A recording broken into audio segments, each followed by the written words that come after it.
जदि आपण वास्तुशास्त्र नियम अनुसार करेंगे तेबे आपण जीवन में अनेक समस्या दूर करें। विशेषकर घर ठाकुर घर सह जड़ित समस्त नियम पालन करा उचित। वास्तुशास्त्री अनुଯାयी किसी जिनिस भूल घर ठाकुर घरे रखा उचित नुहे।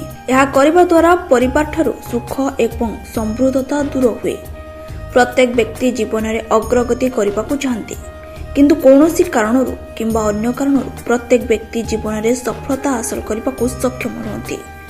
जड़े व्यक्ति जीवन में सफलता पाइबार अनेक कारण अच्छी। कहुए जे वास्तुशास्त्र नियम पालन न कले जड़े व्यक्ति अनेक समस्या सामना करने को पड़ था। आम समस्ते जानी ठाकुर घरे एक शंख रखा अत्यंत शुभ बोली विवेचना करा जाए। शंखटी धन देवी लक्ष्मी प्रतीक भाव में विवेचना करा जाए।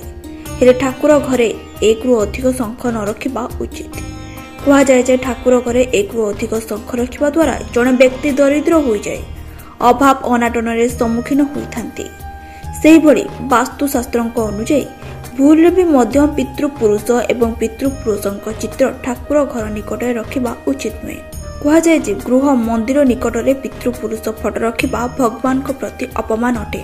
आपण घर पूर्व दिगरे पितृपुरुषों चित्र रखिपारे, तेबे यही सब जिनिस ठाकुर घरे रखा उचित नुहे। जदि यह आपण ठाकुर घरे अच्छी तेबे तुरंत यह बाहर को बाहर कर दियंतु।